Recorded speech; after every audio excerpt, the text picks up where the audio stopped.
Hello and welcome everyone. Bienvenidos. Thank you so much for joining us today in this webinar, Keeping Alive the Work of Silenced Journalists, which is hosted by the Global Investigative Journalism Network. Practicing investigative reporting can be extraordinarily dangerous in much of the world. The focus today in this webinar is going to be on collaboration and on continuing the work of those colleagues who were silenced for holding the powerful to account. My name is Marina Guevara, and I am the executive editor at the Pulitzer Center.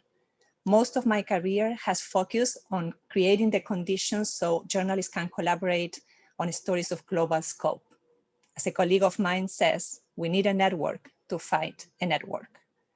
This webinar is inspired by the work of the Cartel project, coordinated by Forbidden Stories, which took up on the work of Mexican journalist Regina Martinez after she was found beaten and strangled in her home in Veracruz in 2012. She was 48 years old.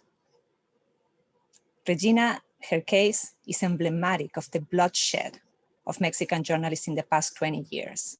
119 killings in all, especially after cartels penetrated politics, business, and law enforcement.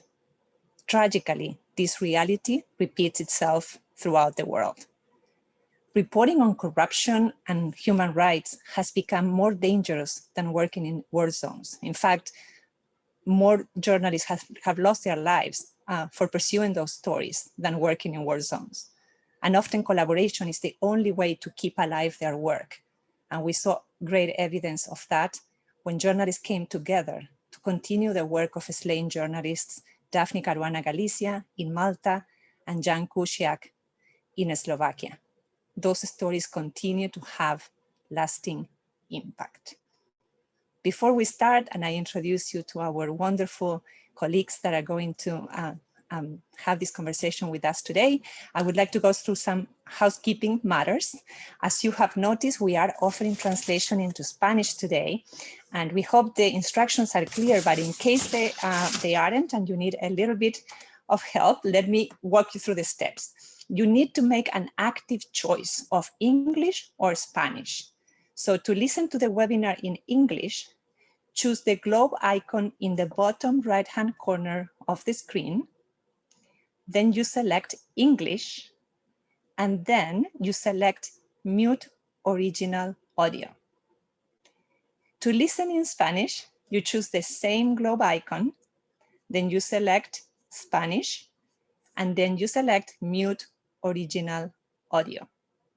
I am told that it's very important to not forget this last step of muting the original audio so you can have the best experience possible in this bilingual webinar. I would like now to introduce you to today's speakers. I'm delighted that we are here with 5 senior journalists, all experienced in collaborations and who were part of the Cartel project. Jorge Carrasco, hola Jorge, is director of Proceso, the largest political magazine in Mexico, where Martinez worked when she was murdered. Carrasco has worked as a correspondent, an investigative reporter, a political writer, and has covered issues from corruption to transnational crime. Jorge will be speaking in Spanish during this webinar, but we have English translators. We have translators that can provide the necessary translations for those of us who don't speak Spanish. Next is Sandhya Ravishankar. She's a political and investigative journalist based in Chennai. She's the founder and editor of the Lede, an independent digital journalism startup. Hi, Sandhya. Laurent Richard is a French documentary filmmaker, producer, and founder of Forbidden Stories, a network of investigative journalists devoted to keeping alive the stories of slain journalists. Sandrine Rigaud is Forbidden Stories editor-in-chief. Hi, Sandrine. She's a documentary maker with many directorial titles to her credit. She has directed feature-length documentaries and also worked as an investigative reporter. And Dana Priest is an investigative journalist that is a role model for many investigative reporters around the world. She has been for 30 years with the Washington Post, where she has covered everything from the Pentagon, intelligence agencies, Russian disinformation operations, and veteran issues, among other topics. In this webinar, we want to hear from you. We want, there will be plenty of time for your questions. So please keep them coming and keep them coming in any language. We will translate, and our colleague Hannah Coogans will join us in a while, and she will be able to ask the questions that you have shared with us. So please keep those questions coming. And finally, please note that we will be recording this session for posting later on YouTube. I think I'm done with all the housekeeping matters, and we can go right into our conversation. I would like to start with you, Laurent. Congratulations again on the impressive achievements of Forbidden Stories in its short life. You founded the organization 3 years ago on the premise that killing the messenger would not kill the story. Tell us how that collaborative model works and why is this effective? Thank you, Marina, and hello, everybody. That's great to discuss this here. To answer your question, the idea behind Forbidden Stories is quite simple, is to continue the work of assassinated or under threat or jail reporters. And when actually you look at for what kind of stories journalists have been killed for, it's whether it's in India, in Mexico, or in other countries, journalists are getting killed because they are working for very important topics for the public interest. It could be about human rights violation, as you were mentioning, about corruption, money laundering. Daphne Caruana Galizia in Malta was investigating high level of corruption in the governments of Malta. And so it's always about environmental crimes. So the main idea and the main mission of Forbidden Stories is making sure that people get access to those important information. We are just journalists, and we think that we can really defend journalism by using journalism. It's we want to make sure that if you wanted to silence this story in Veracruz state, we will expose the story you wanted to silence not only in Mexico, but also in Nairobi, in New York, in Paris, and everywhere. So we think that where we can really defend the journalists by defending the information they are about to publish or they just publish. And when people are thinking about jailing, arresting, or killing journalists, they do that because they want to silence some stories. So if we show them that they can try to silence the messenger, but they will never silence the message, we can really make a good work. And the best way to do it is in a collaborative way. I was just thinking, like, there's something extraordinarily selfless in being able to work on somebody else's story, not only come together, not only share radically in a way that is so hard sometimes for us journalists, but to do it on behalf of somebody who has been silenced. This is really incredible. Do you think you are ready to share, Laurent? Maybe later, while Sandrine will be speaking, I will have time just to think about what is going wrong from my computer. I think it's, okay.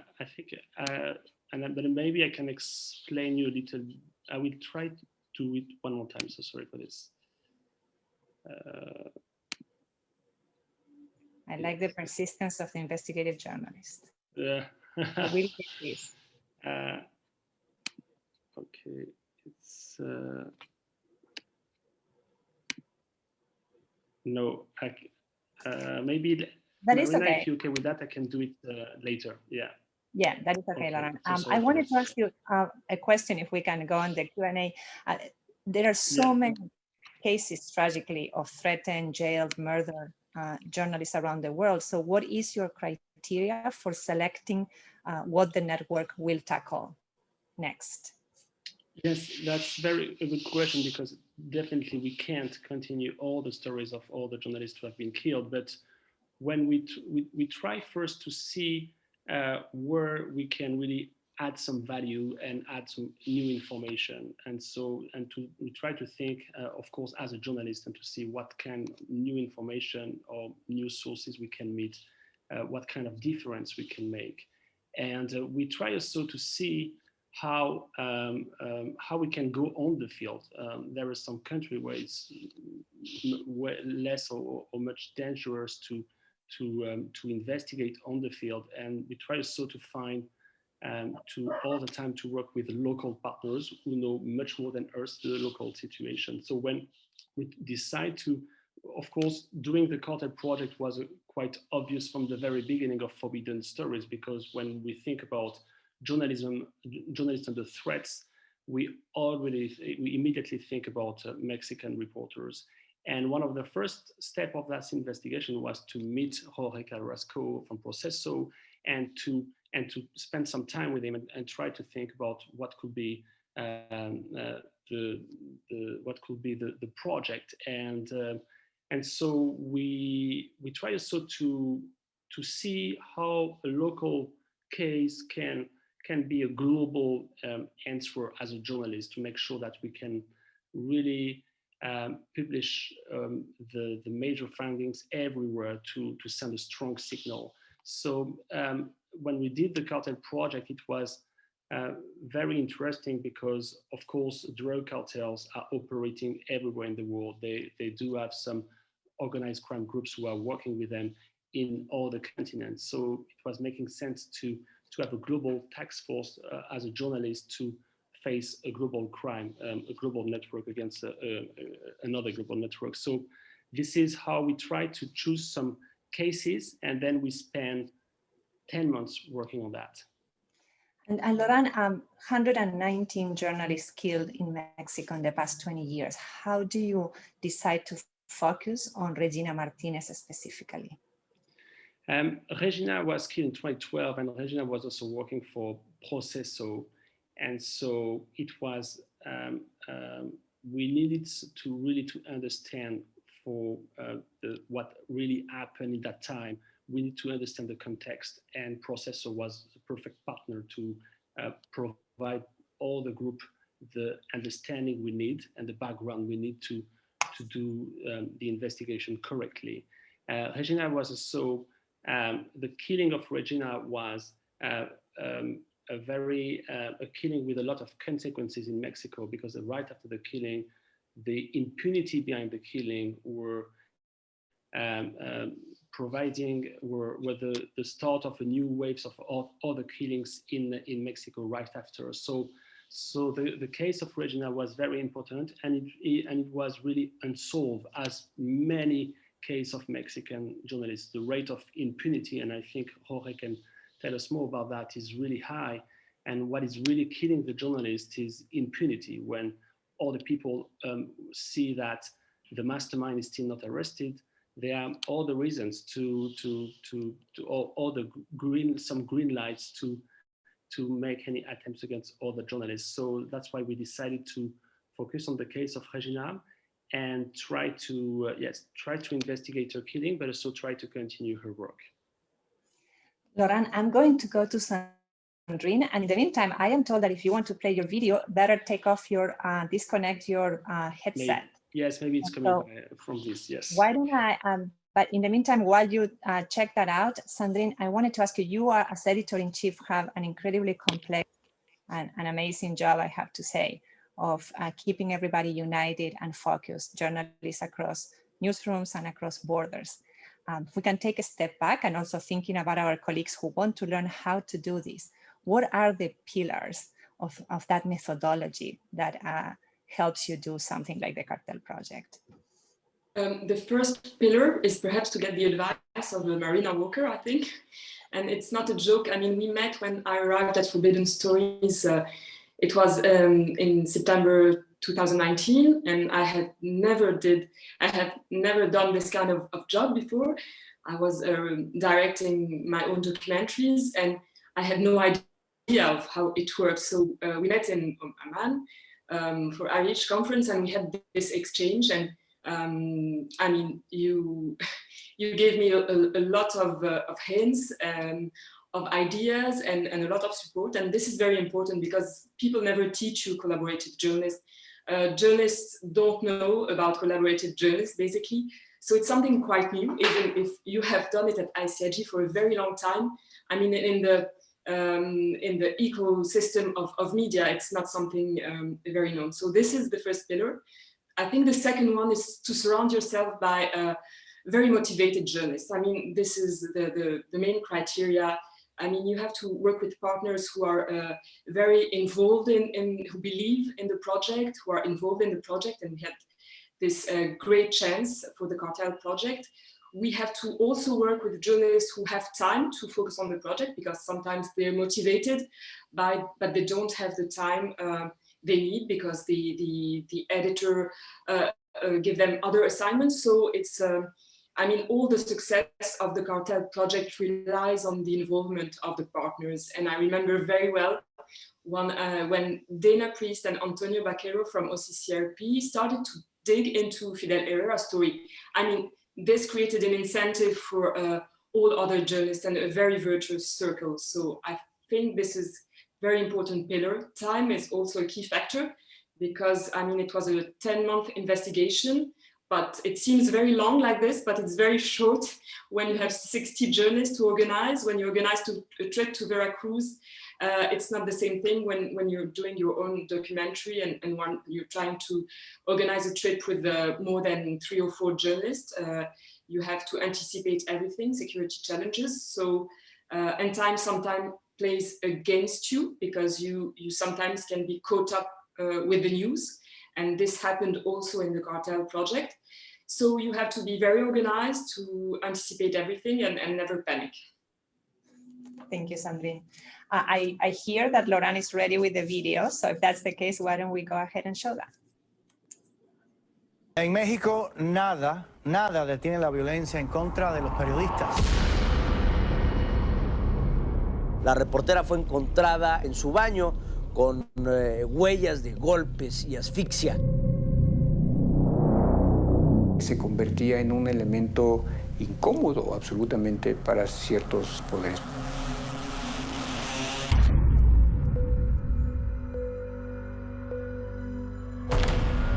Nosotros no éramos corresponsales de guerra, la guerra vino a nosotros.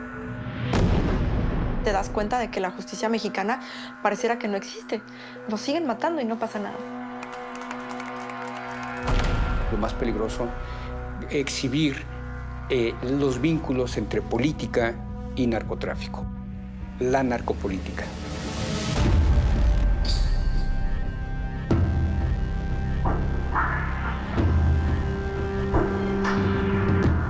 We have to mix all the database to have a correct idea. I think there is not another collaborative project more dangerous than this one. El narco está conectado a muchas partes.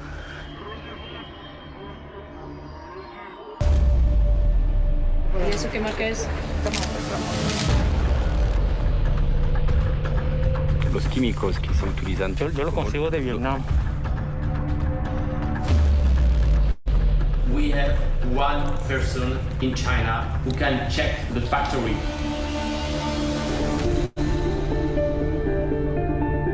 Escarbabas tantito y encontrabas cadáveres y cadáveres y cadáveres. Pero si Regina hubiera publicado esa información, hubiera sido una bomba para el gobierno. Desde hace 8 meses, 25 medios en el mundo investigamos la violencia contra los periodistas en México.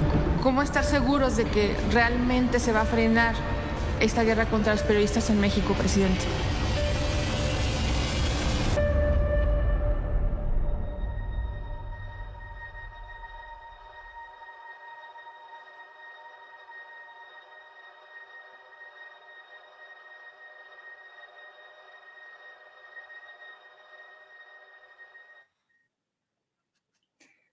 That was super powerful. And I have to agree that there is probably no more complex and dangerous investigation than this one. In that sense, I wanted to ask Laurent and Sandrine before we move on to the rest of the panelists, what were the major challenges that you faced? You did a lot of this work during a pandemic year on top of everything else. So please talk to us about the challenges and how you overcame them. And you are muted, Laurent. Maybe one of the challenge was, of course, the safety and the security of this investigation. When we are starting any project with forbidden stories, the killer is still free, and we know that of course, that will be dangerous. So one of the challenges to how to not endanger other members of Forbidden Stories during that investigation. In the meantime, the collaboration is really bringing protection. So when we are knocking on the door of someone we want to interview, we let him know that we are not only one, but we are 60.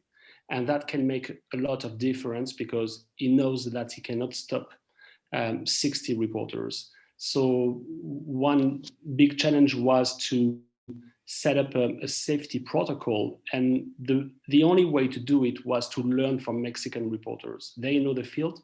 They will be on the field after the publication as well.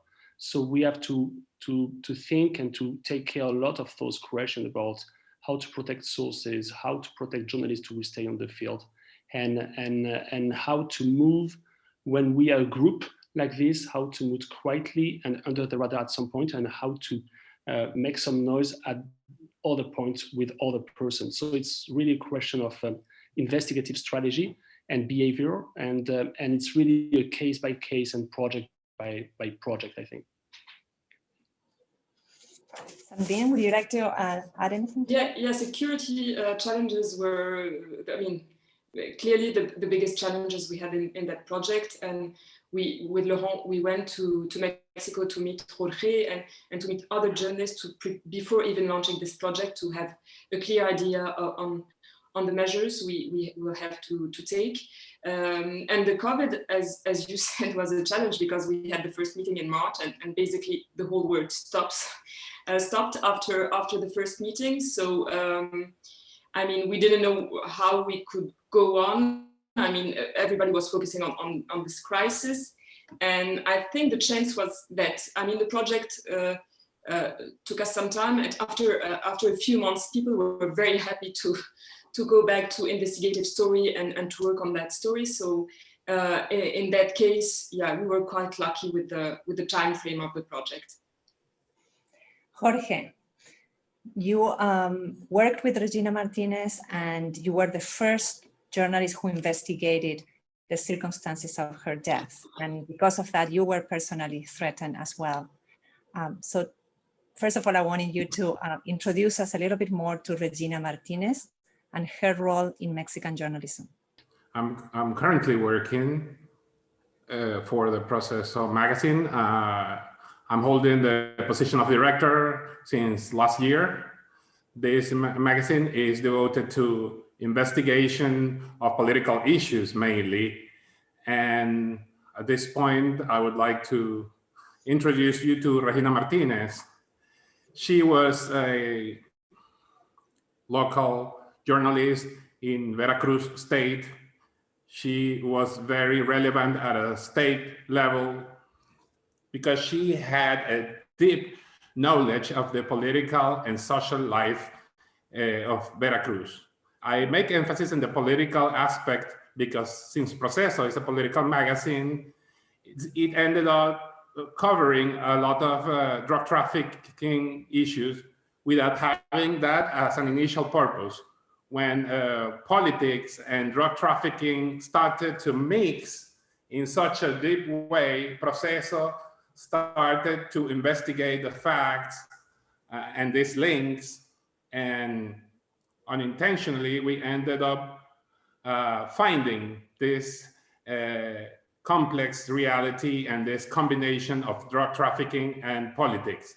And even if there were public policies directed to combat drug trafficking, Proceso also covered these issues on the ground. So Regina held a very important role covering these types of stories. She had a deep knowledge of Veracruz. She covered the facts in Veracruz for more than 20 years. She was familiar with the political players, and her work had to do a lot with communities, with marginalized communities. So all of her stories caused uncomfortability to political players. Not only the revelations about the political arrangements, but also her social work ended up being uncomfortable for certain people. Beyond doubt, she was a very important journalist in the state of Veracruz, and her murder, like Laurent said, somehow opened some kind of new stage in journalism in Mexico, unfortunately, because some local journalists had been killed before, but the killing of Regina ended up establishing a negative landmark of aggression against the journalists in Mexico. For the first time, a national journalist, a very important journalist, had been killed for the first time of such an influential media outlet such as Proceso. It was a very powerful message sent by the criminals to other journalists. So basically, no journalist was safe anymore, no matter who you work for or where you were based. Regina Martinez, we have learned, was a very private person, Jorge, but she shared with you some of her fears months before her killing. Can you tell us a little bit about what transpired in those conversations? Yes. 4 or 5 months before her killing, we held a meeting with all the journalists who work for Proceso. There was the anniversary of the magazine. And back then, on November 2011, Regina, who was a very private person, as you well said, she held a long conversation with me to share with me her fears.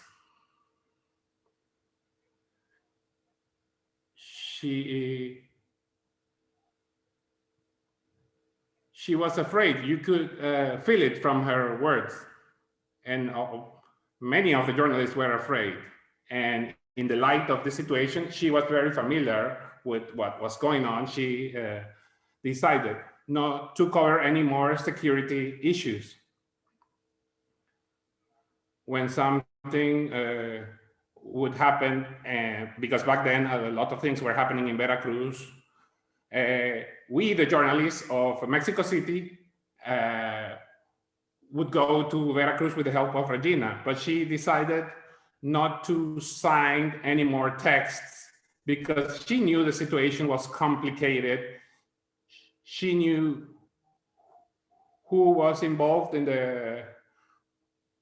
the political scenario and who was linked to drug trafficking in the law enforcement bodies.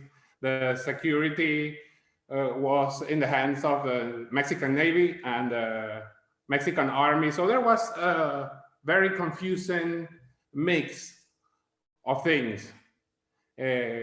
Deaths were increasing, and the decision of Regina was to continue informing, but not signing stories. So the journalists of Mexico City traveled to Veracruz to cover these issues.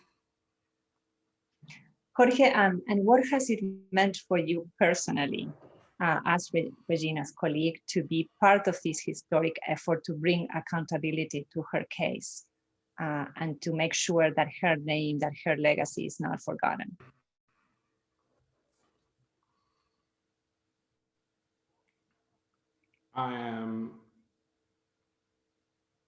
I express a lot of gratitude to Forbidden Stories.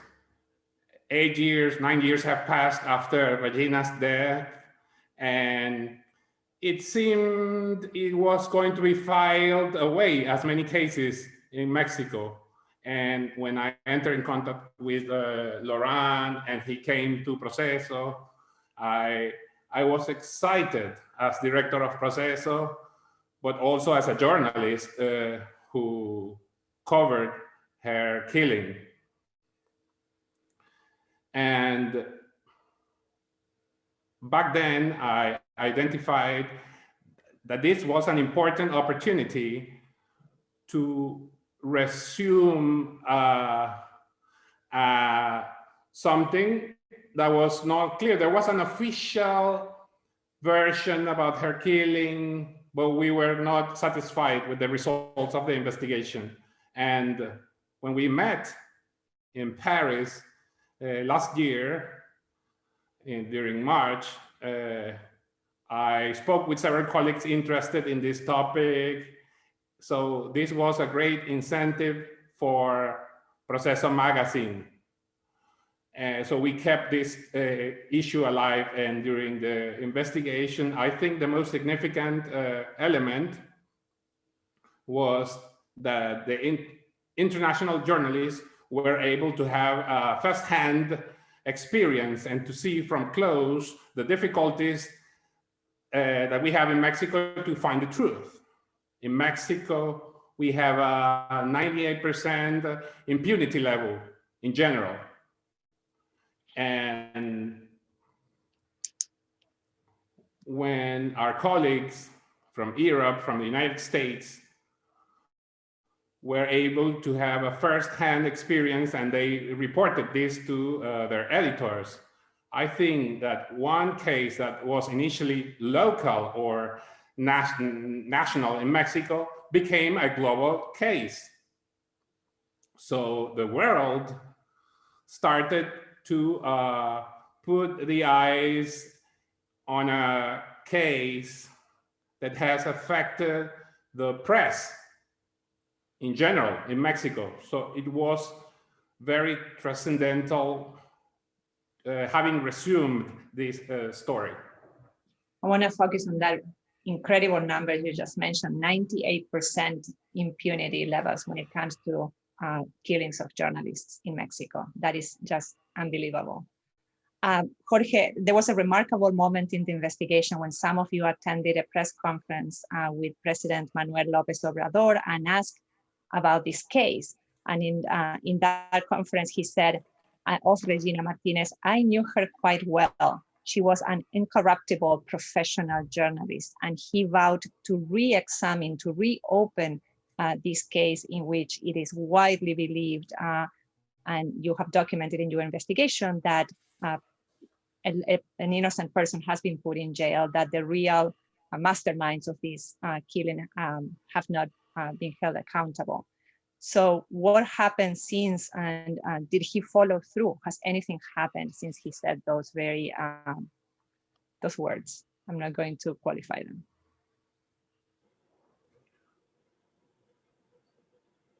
Well, what the president said was a political statement, statement for public opinion, because so far,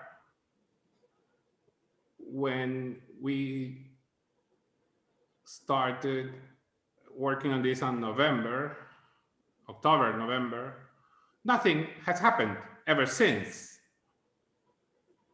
And we understand, we know well that there's a executive branch on one side and then the prosecutor's office on the other side, but this public statement has not translated into facts, into new actions at the prosecutor's office. When we asked at the prosecutor's office what had happened, the answer was disappointing, because the only thing they had was the official version from the state of Veracruz. No new elements. So I think the investigation we have conducted open new elements, so the authorities could continue this investigation, certainly. We will talk more in a little bit about how to keep the spotlight on these stories, so the pressure stays on. But let me go to Sandhya now in India. Sandhya, in 2019, Forbidden Stories did an investigation, Greenblood, and you were one of the journalists whose work the network continued after you received numerous threats because of your investigation into illegal sand mining in Tamil Nadu. Now you are part of a team that is continuing the work of a colleague and killed in a country very far away from your own. Can you tell us a little bit about this full circle experience and what it has meant for you? Definitely, I think I had already shared this with the entire team when we, launched the Cartel Project investigation. We published it all together on the same date at the same time. And I shared this with the entire team of 60 journalists who were there on a similar kind of Zoom call. This project especially has been a very emotional one for me because simply because of my experience in the past 5 years. Before then, where I had been under threat, and all of this collaboration that took place in 2019, the Green Blood Project, it has come as a sort of security net for me personally, and this I think is probably because journalists from all over the world had come together to carry forward the investigation that I had done. It was incomplete at the time, and they came forward and they said, you know what, we will take this over, and you just help us out, work with us, and we'll do the rest. So and 5 years before the Green Blood Project, there had been a lot of silence from politicians, from the police forces, in terms of the threats that had come my way. And my complaints would not be registered by the police, and the court had thrown out a defamation case that I had filed against the miners on, it threw it out on a small technicality. And, there were 2 defamation cases filed by the miner on me. And officials within the government had maintained silence, and politicians pretended that the problem did not exist. So despite all of this, official reports had been filed by various government appointed committees and courts, and no action was taken against any of the miners, which basically goes to show the incredible power that they had, that they wield. And I think personally for me, the worst of all was that was the very little support that I had received from patches of the journalistic community in India itself. So when Forbidden Stories approached me, and when, again, 25 organizations, 40 journalists, I think it was, I could be wrong about the number. But when this group came together from all over the world, and, they said, Sandhya, we have your back. It's all good. And we're not going to believe all of the smear campaigns, the slander that is going to be dished out by the miners. And we're just going to go ahead, and we're going to, carry forward the investigation that you have done so far, and we're going to do it better, and we're going to take it to a global audience. That, that was quite something. And to be very frank, I think that was a real safety net that they threw around me. And I think that holds even today. In fact, if I'm sitting here and talking to all of you guys, I think it's in large part, due to the fact that this collaborative network came out there in the open and said, you can stop her, but basically what Laurent said, you can stop the messenger, but you can't stop the message. That moment, that conversation between Laurent, Sandrine, and you when they approached it, that must have been something to witness and an amazing experience. Sandhya, concretely, how has your experience as an investigative journalist changed after Green Blood and these other investigations? For journalists that are listening and that one day their stories might be followed, what can they expect? I'll have to go a little bit into the experiences that we had during Green Blood, and in order to illustrate from my own experience how this has changed on the ground for me as a reporter. So if you permit me, I'll just share a little presentation. Go right ahead. Okay, so this is, so as I mentioned earlier, first, there were 2 defamation suits that were filed against me, and then there was a little bit of stalking for good measure. So, so the police themselves had, picked up the CCTV footage of me walking in and meeting a source and sitting at a cafe. I'm just forwarding this, there's no audio on this, but meeting a source at this little cafe. So the police had gone and picked up the CCTV footage from this, handed it over to an anonymous blogger, who then went to towns, making all kinds of ridiculous allegations against me and about me. So this was a little bit of a serious problem. And then a little bit of a more alarming kind of incident where my motorbike over here, if you can see here, right next to the car, is parked outside, and you can see two men coming in there, and this is just outside my residence in Chennai, and they go out there and they cut my petrol tube and they leave.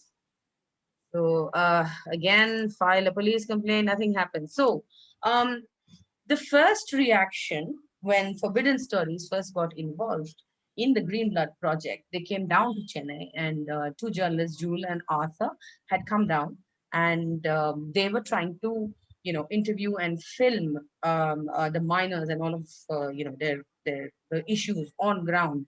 And it was rather unfortunate that, the miners they did behave with impunity at the time, and they launched this extraordinary conspiracy theory. They fed it to all of the investigating agencies, and I think for about 6 investigative agencies in India that were out hunting for Arthur and Jules, and they were calling them, they were labeled as French spies, and no less than an Indian minister. He held press conferences, he gave sound bites, stating that these two French journalists were spies who had come to steal nuclear secrets. Kanyakumari கடல் பகுதியில் கடல் வழியாக France நாட்டைச் சேர்ந்த 2 உளவாளிகளை அழைத்து வந்து கன்னியாகுமரியில் துறைமுகம் அமையக்கூடிய இடங்கள் மற்றும் மாவட்டத்தினுடைய பல்வேறு பகுதிகளில் உள்ள கடற்கரை பகுதிகள் இவற்றையெல்லாம் காட்டி கொடுக்கக்கூடிய துரோக செயல்கள் நடந்திருக்கின்றன. இது குறித்து காவல்துறை சரியான நடவடிக்கை எடுத்ததாக தெரியவில்லை. மாநில அரசாங்கமும் இதை கண்டுகொண்டதாக தெரியவில்லை. இதை சரியான முறையில் விசாரித்து குற்றவாளிகள் கைது செய்யப்பட வேண்டும். பிரான்ஸ் நாட்டை சேர்ந்தவர்கள் எங்க போனாங்கன்னு தெரியல, அழைச்சிட்டு வந்தவர் எங்க போனார்னு தெரியல. So I'll just pause it there because you get the drift.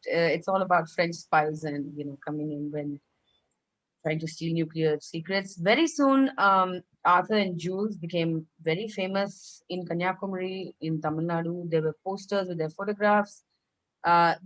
It's written in Tamil. It says Kanyakumari, in Kanyakumari district, there are French spies. People beware, right? So this was sort of pasted all over walls in Kanyakumari, and there was there were protests held against the French spies. Effigies were burned. I think that might have been Jules. So I'm just, so that's basically what I wanted to show you. So all of this stuff happened, and this was the first reaction to a team of journalists that had come down from France to investigate this very problematic story.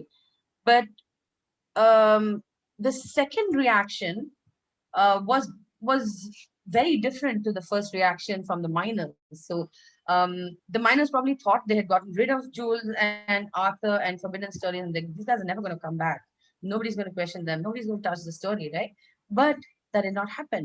So another team from Forbidden Stories came down, and along with them was a reporter from The Guardian. And we have, they've shot all of this on Spycam, where they're going after the miner and asking him questions. And he said, you all of you belong to Sandhya Ravishankar's gang. And he was furious, but there was no backlash. And I think it's probably because the miners realized that, if you mess with one set of journalists, there's another bunch who's going to come down. So how many people are you going to mess with? So I felt that illustrates, how it has changed on ground. It has definitely changed on the ground, and thank you. Those images were quite disturbing. Thank you for sharing those. Sandhya, one quick question before I go to Dana. Other journalists are experiencing what you experienced. As we said, Forbidden Stories cannot take on every single story that is being silenced. So what is your very briefly your advice to those journalists. What can they learn from forbidden stories and apply on their own in the meantime? I definitely think that local journalists need to set aside professional rivalry and competition when it comes to standing up for a journalist who's under threat. And I mean, there's always, the exclusive quote, the exclusive photograph, the exclusive soundbite or the visual. But when it comes to investigating stories that are in public interest and stories which have the potential to expose wrongdoing by, powerful people or governments, it is important for us to work together. And one of the reasons is safety, the safety net of the collaborative network.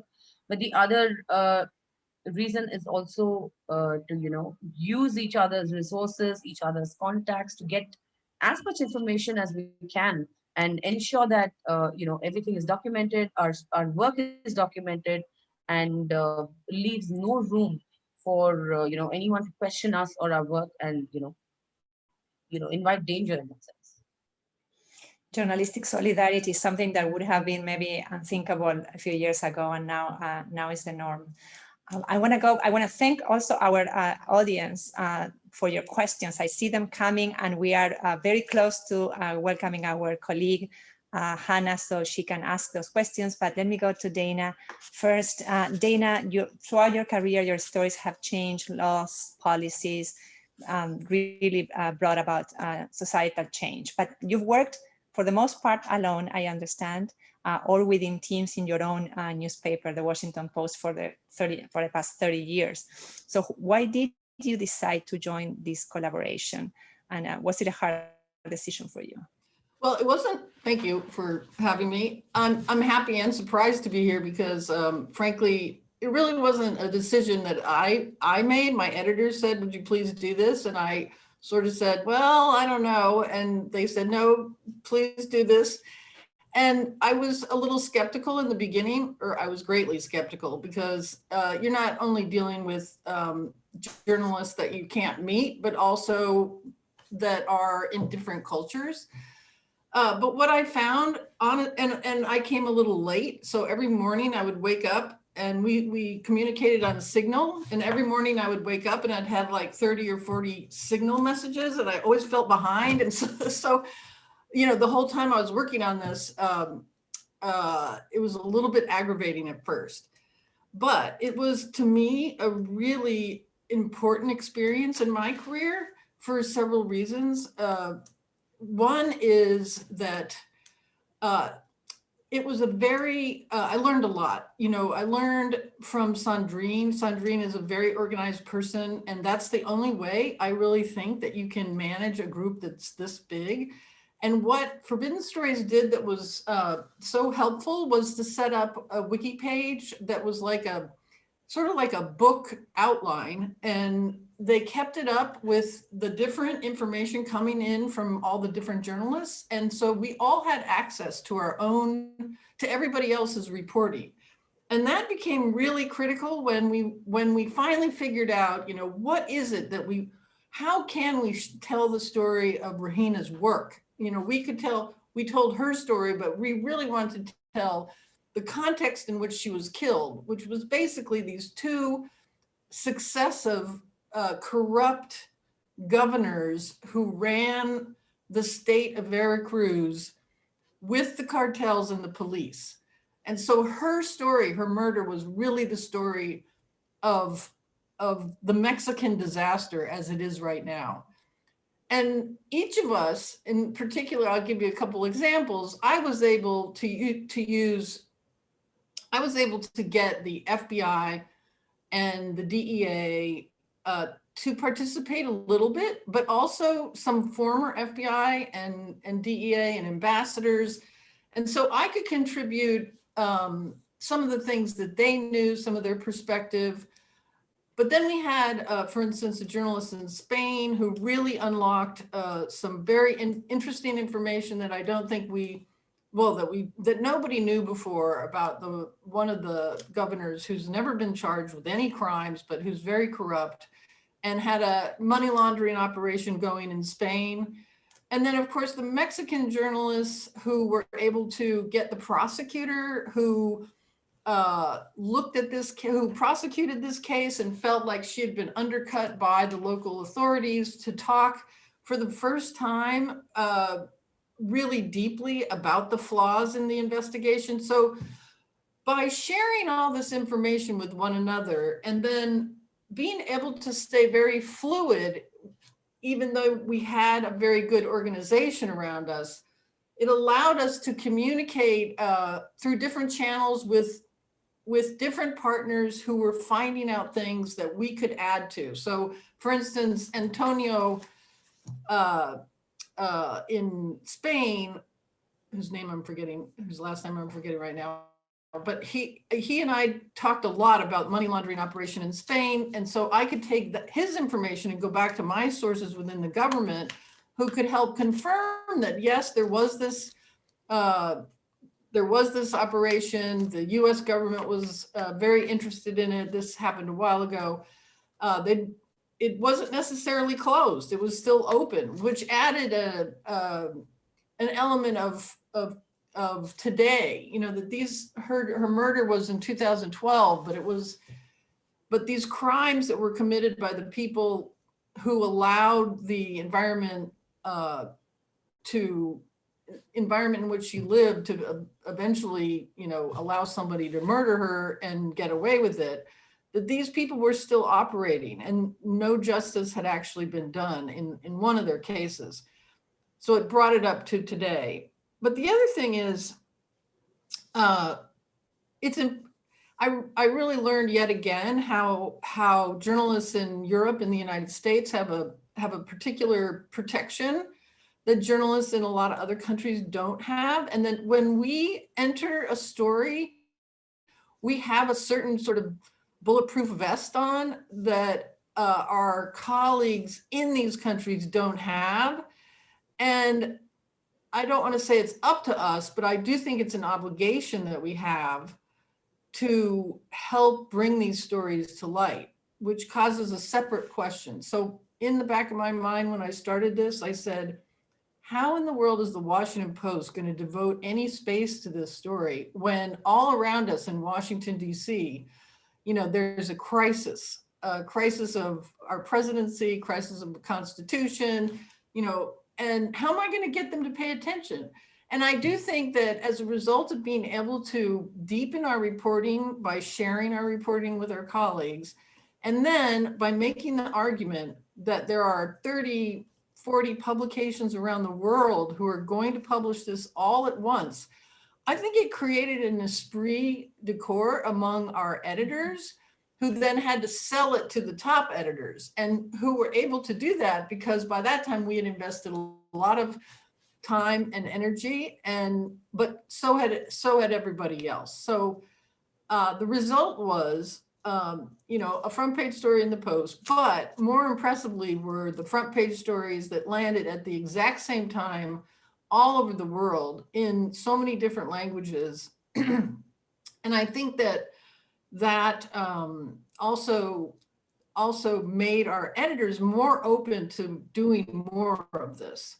And then I'd close by saying that fundamentally this problem of killing journalists, it's not new, but it's certainly more intense than it's ever been. And we have looked for ways to tell this story that might interest our readers that goes beyond talking about the personality of the reporter by themselves. And I do think that Laurent and Sandrine found the way to do that, which is really, it's not about the reporters, it's about the story. It's about the corruption that is killing these countries and that won't stop unless somebody continues to tell the story.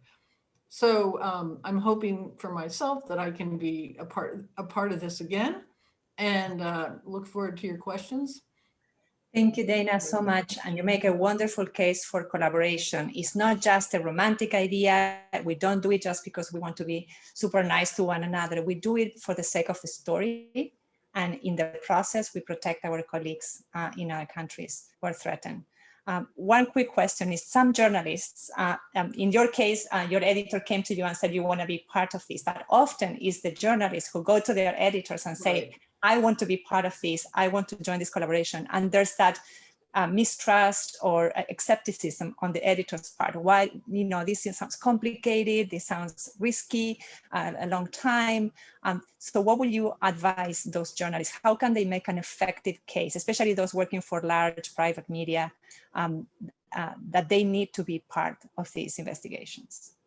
It's a little bit of peer pressure. I mean, when I could say that Le Monde and GIJN and the leading papers in Spain and elsewhere were participating in this, I think it offered me it offered me more ammunition to have them participate, and I must believe that's true, in Mexico too, or in India, where having a collective behind you and you being part of that, is important. But also on the other hand, I think I found myself having to say to my editors that this is not a collection of people who have, I don't want to say just worked in a nonprofit, a small new nonprofit. Each of these people are serious journalists with a professional track record. And the other methodology that Forbidden Stories uses that is inherently more acceptable to each publication is, we are not saying that we're going to publish the same story everywhere. So I didn't publish the same story that my colleagues in France or Germany published. We all had access to the same information, but we all wrote our own stories that would appeal to given our own audiences. And so that is a degree of independence.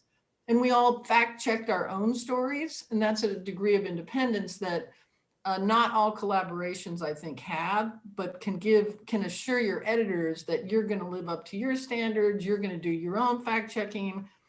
And then again, to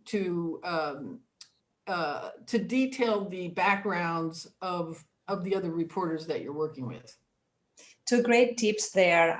One is true, the peer pressure works, especially with editors.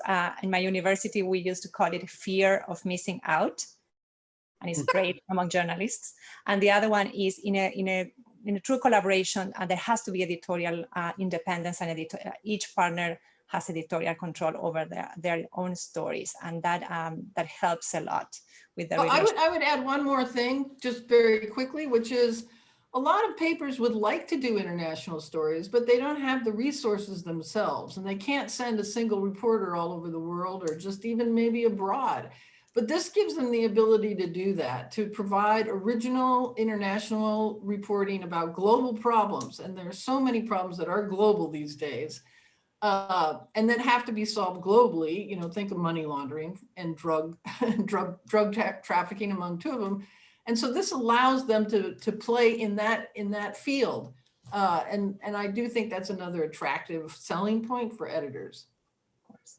We are going to welcome our colleague Hannah to bring the questions from the audience. In the meantime, while she joins, I want to ask Laurent and Sandrine and anybody else who wants to jump in, how do we keep the pressure? Now in the case of Regina Martinez case, how do we make sure that López Obrador doesn't just get away with a political statement, and that we can see real change?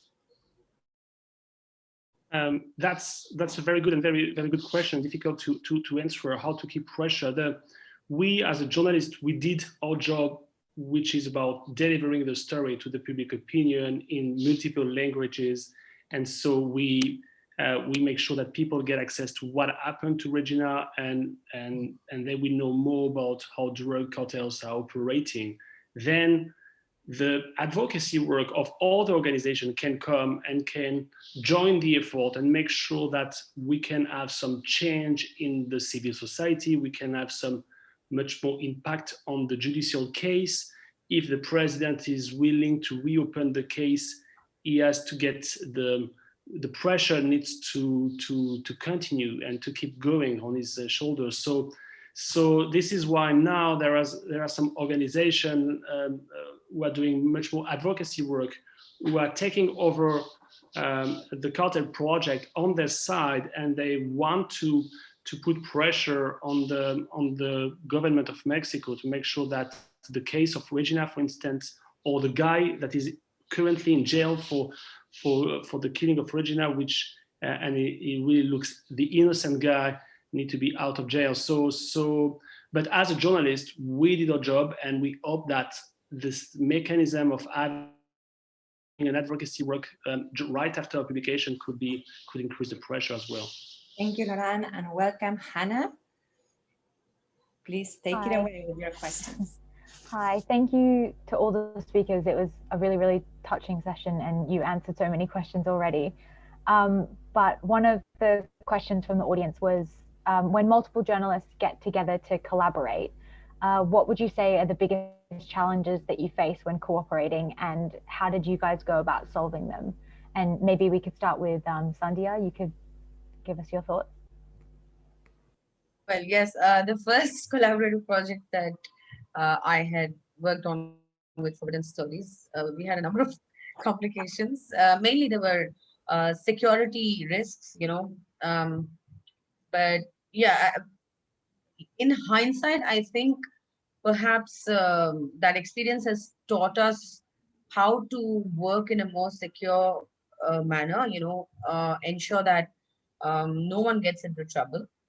But we didn't really expect such a terrific response from the miners. So it was a learning curve for sure.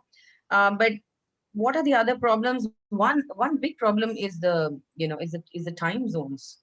It's really frustrating sometimes, because you're in the middle of writing the story and you need some, you desperately need to discuss something with somebody and they're all asleep. So that's a little distressing. But other than that, it's well, I don't really, we never really had any issues, because there was one person who was always in touch with us from the Forbidden Stories team. And if we needed to speak with, say, a journalist in Mexico, or, if I had a question for Dana, for instance, I would go through the person in Forbidden Stories, the journalist in Forbidden Stories, who was in touch with me. So I think that way the communication was pretty smooth. They had set up a fantastic wiki. So we didn't really have much of an issue in my view. Great, thank you. Does anyone else want to answer that? Dana, do you have any thoughts? I know you talked about a few challenges already.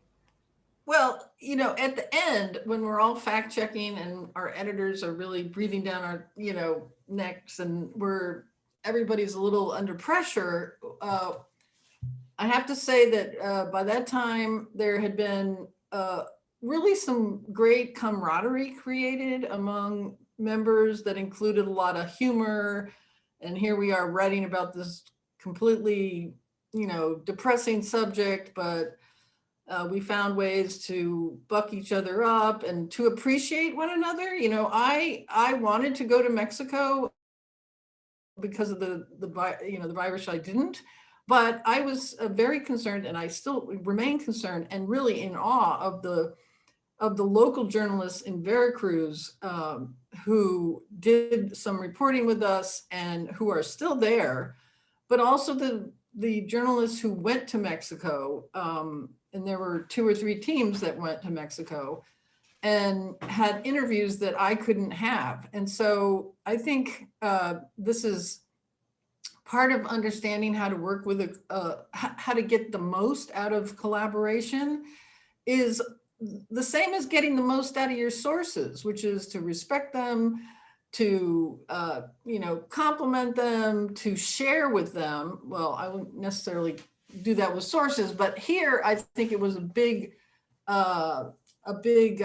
issue, not a problem. But when I joined it, I decided that I'm going to drop all my competitiveness with colleagues, and I'm going to share everything I can when I have it, except the names of confidential sources. And so I did that, and it actually, I think, well, I don't know, but other people did that as well. So we really were able to have quite detailed conversations about certain types of information that really makes the story rich and deep. And that's only through having the spirit of collaboration, which again can feel alien to a journalist.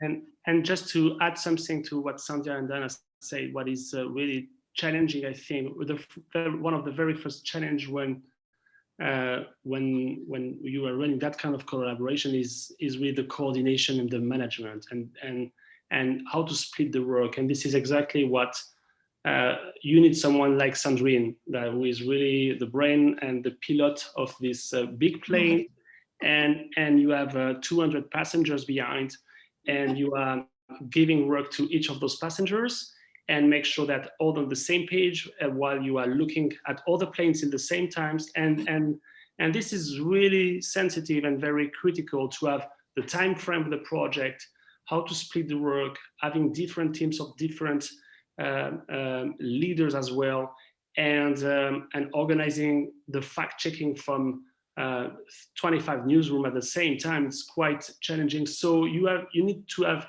it's not only romantic, as you were saying, Marina, you need some rules and regulation on board, but those rules are protecting each other at the end, and you need confidentiality as well. So this is why it's creating camaraderie at the end, but it's not that easy all the time. It's not only romanticism. You need to forget about your ego, and we do have each of us some ego in us, and so. But at the end, that's so fantastic human experience that you are learning a lot from each members of the group. Thank you. Yeah, that's really interesting. It's a matter of trust. If, of course, first, it's important to know each other, to know who we are. Each one starts working in a different manner, but coordination is a fundamental issue. It's the main axis. The creation of specific working groups helps a great deal. And in the case of Proceso magazine, we distribute the topics to the different colleagues. In the case of Proceso magazine,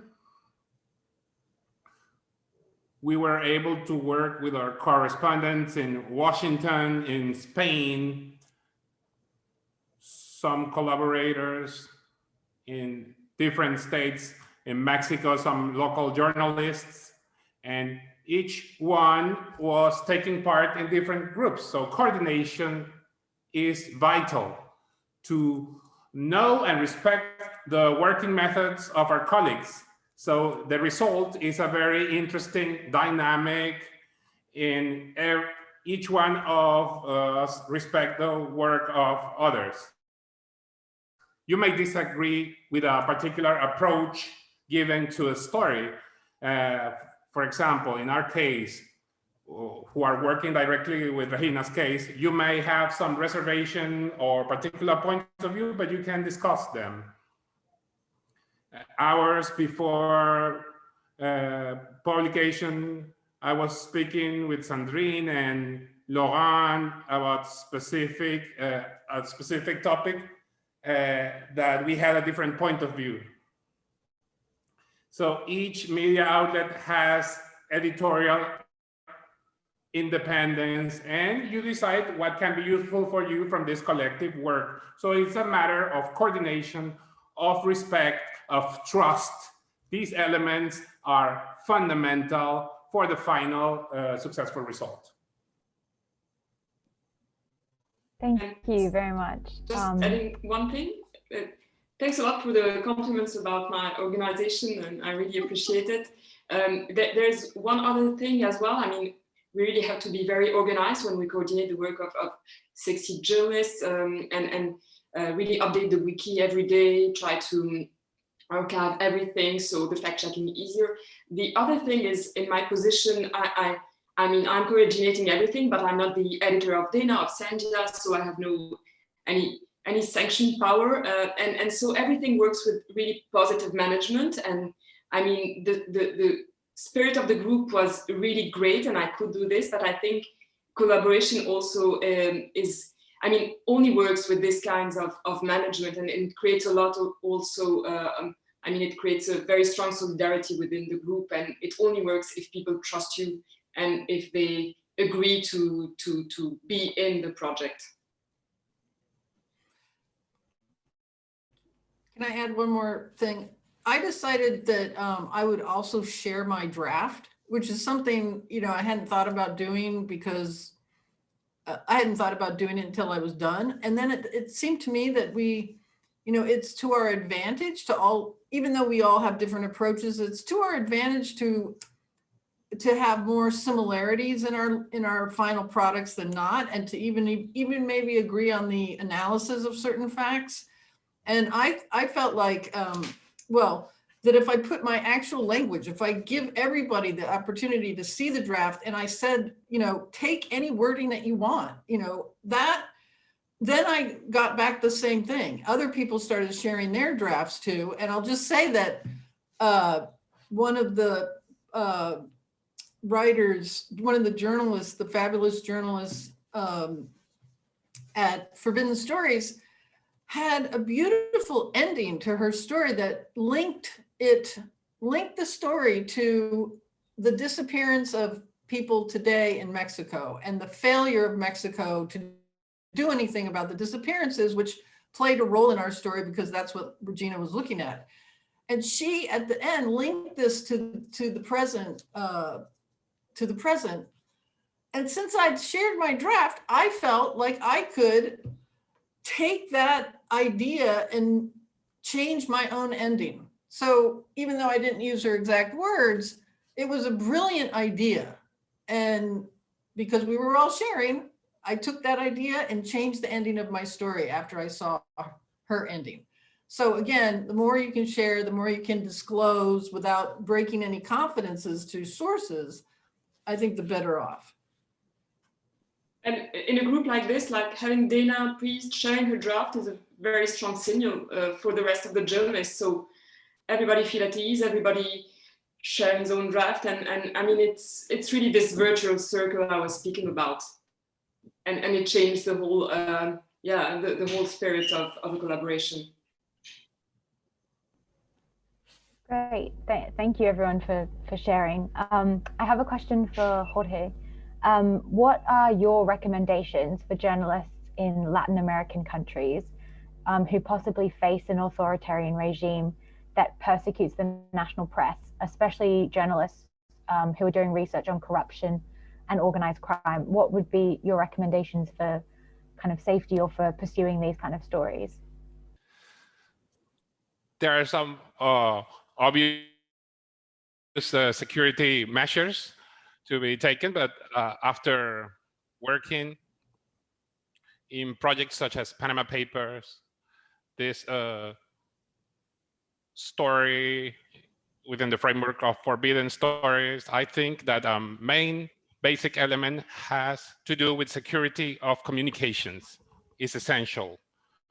In the case of Forbidden Stories, we warned,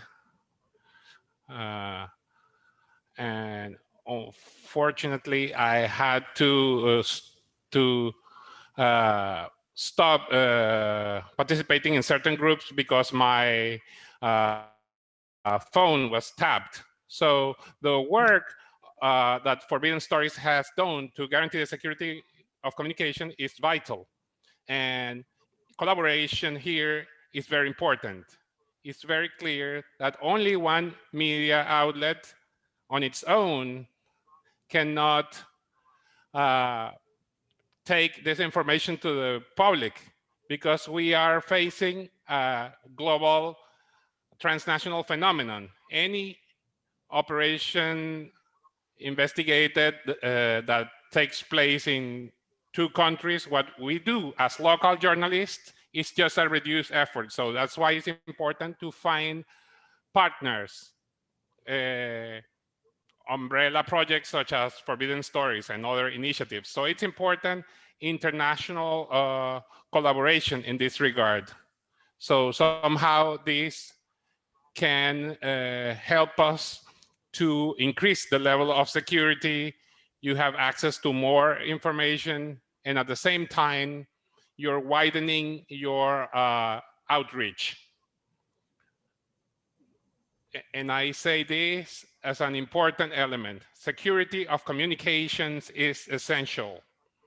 And to find international partners, this is also a vital element. Thank you. That's really useful advice. I have another question for Laurent and Sandrine. What's next for Forbidden Stories, and what are the most compelling cases out there that you'd like to follow up on? So one of the key things in that kind of collaborative work that we don't explain publicly the story or the case we are investigating. So to answer this, what's next will be the same, our same mission, continuing the work of assassinated and the under threat reporters, and expanding the network. But it's very, as Sandhya was mentioning, what is really for us extremely important is to create that connection between journalists from Tamil Nadu who are under threat every day and us in Paris or in London, in New York, who are not under threat every day at all. And so, and making that global network of journalists, and I think that, but one of the, to create that network, and as Jorge was explaining, the main question is the trust between each of us. How you can work with another journalist if you don't trust him. And so I think that project after project, from the Daphne project, the Green Book project, and the Cartel project, we can show how we work, we can learn from our experience and our failures, and we can also show that we are just journalists focusing on the story to protect the journalists and make sure people get access to important stories. So this is what we are doing step by step as a quite brand new organization.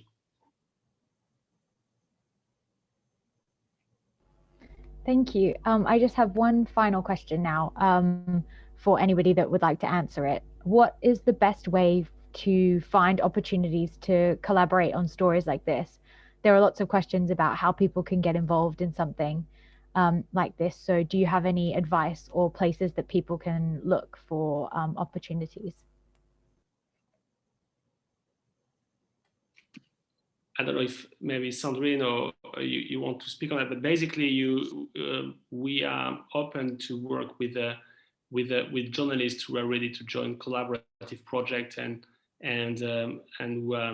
willing to do that kind of work with us. So the more we are, the more powerful our stories will be, and the more solid our stories will be. That's also one great thing with collaboration. Between each information, you have 60 people who fact check the information. So that's great in that period of time where you have a distrust from the public opinion to the media. It's good to see and to show how we can restore that trust by showing that we are only here for the public interest. So basically, we can work with investigative reporters all over the world.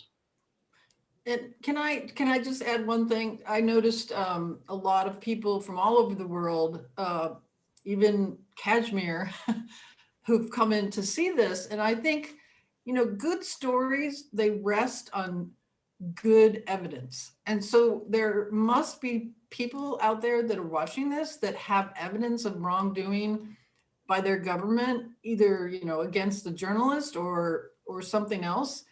And that's not something, and that maybe you don't want to publish by yourself because it's too risky.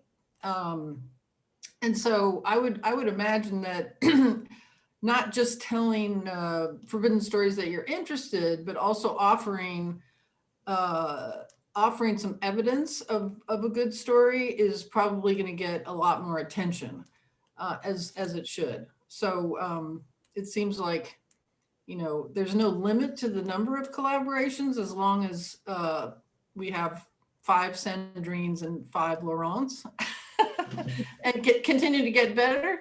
But the difficult part is the information itself. So if you do have some, unique information that you'd want to talk about with them, I think that would be, a wise thing to do.